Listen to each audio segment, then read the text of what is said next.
The empire of racial preferences strikes back. Even if the Supreme Court rules against using race in college admissions, some schools plan to ignore it.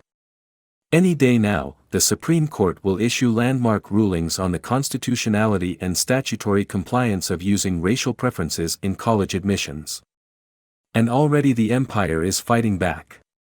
No place is more institutionally invested in using race to determine outcomes than our college campuses. The betting is that the High Court will come down against what the Chief Justice once called the sordid business of divvying us up by race. But the universities are even now planning workarounds that will allow them to continue to do what they've been doing, albeit in a sneakier way.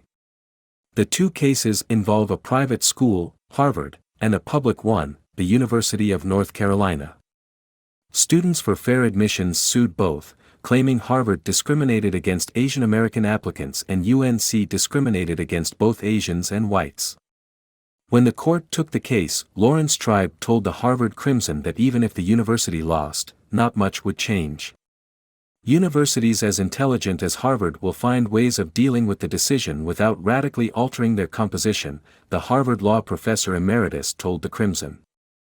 But they will have to be more subtle than they have been thus far. David Bernstein, a law professor at George Mason University, agrees.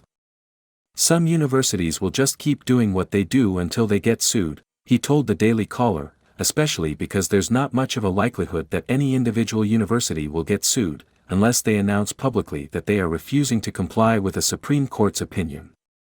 The first hint of defiance comes from the Fourth U.S. Circuit Court of Appeals in a case involving Thomas Jefferson High School for Science and Technology.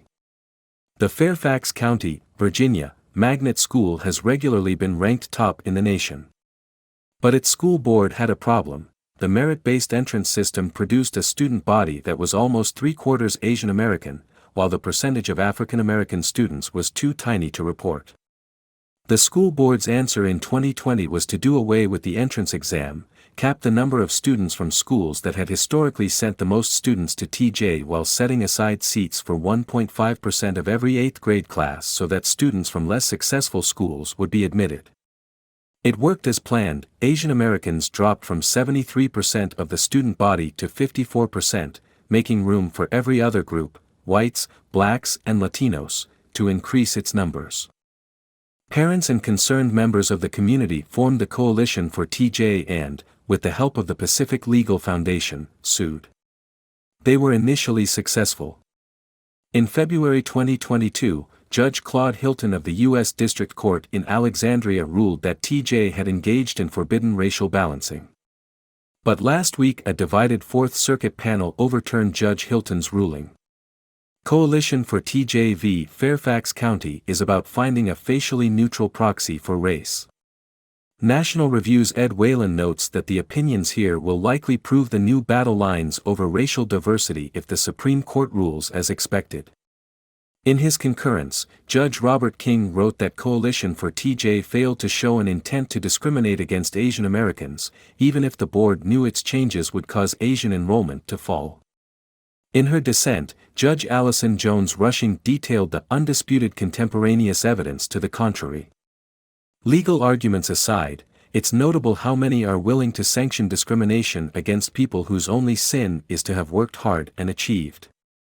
It's illuminating too that some of the loudest voices against anti-Asian hate go silent when, say, a Korean American woman doesn't get the medical school slot she earned because the school believes it already has too many Asians. Unlike the Jim Crow South, moreover, this new discrimination isn't pushed by ignorant rednecks. It emanates from the privileged ramparts of our most elite universities, and is embraced by those who consider themselves paragons of enlightened thinking. Again we saw this in Virginia, where the state Senate denied Suparna Dutta, an India-born, Hindu woman of color, a seat on the Virginia Board of Education after Democrat Senator Ghazala Hashmi alleged she was in cahoots with white supremacists. Ms. Dutta's real sin was to advocate merit and to be a co-founder of the Coalition for TJ. The flip side to the new discrimination is the ugly and unspoken conclusion that African Americans can't achieve, so the answer is to hide or play down any measures of achievement. As Judge Hilton noted during the TJ case, you can say all sorts of beautiful things while you're doing others. Perhaps the Supreme Court will remand the Fourth Circuit's decision for reconsideration after its Harvard and North Carolina rulings.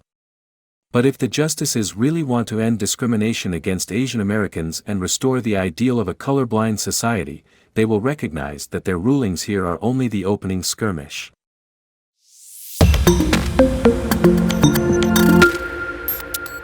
The empire of racial preferences strikes back. Even if the Supreme Court rules against using race in college admissions, some schools plan to ignore it. Any day now, the Supreme Court will issue landmark rulings on the constitutionality and statutory compliance of using racial preferences in college admissions. And already the empire is fighting back. No place is more institutionally invested in using race to deter the bigotry that proudly speaks its name. From Dodger Stadium to Washington, indulging anti-Catholic sentiment is an elite pastime. When John F. Kennedy ran for president in 1960, he felt compelled, memorably, to make a declaration of political independence from the authorities of his Catholic faith.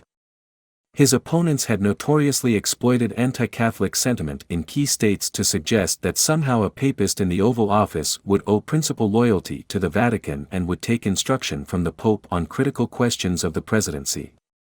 The issue had dogged him through Democratic primaries and threatened him in a close general election, so in remarks to the Greater Houston Ministerial Association in September, Mr. Kennedy sought to lay the calumny to rest. "I am not the Catholic candidate for president. I am the Democratic Party's candidate for president, who happens also to be a Catholic. I do not speak for my church on public matters, and the church does not speak for me." 60 years on, Joe Biden, the second Catholic president, hasn't had to make a similar declaration. It would be nice to think that is because America is a more tolerant place than it was in 1960. But with each day of his presidency it seems the opposite is true. Anti-Catholic bigotry is entrenched among the left-wing elites who control the Democratic Party, and they have no fear that Mr. Biden in office would lift a finger to restrain it. Far from being a secret agent for the Vatican, the president seems content to be a very public agent for the continuous denigration of those who hold to traditional Catholic doctrine. The grip this bigotry holds on our cultural life was on display last week in a revealing surrender by the Los Angeles Dodgers.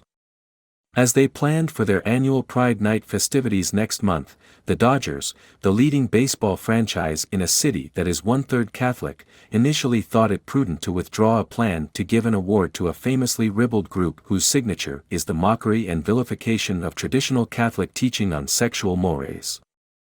The Sisters of Perpetual Indulgence describe themselves facetiously as a leading-edge order of queer and trans nuns. They do community service work but are most visible for their performative acts, frequently involving lewd depictions of sacred Catholic rituals that crudely lampoon the Church's precepts on homosexuality and transgenderism. After an outcry over the disinvitation, the Dodgers reversed course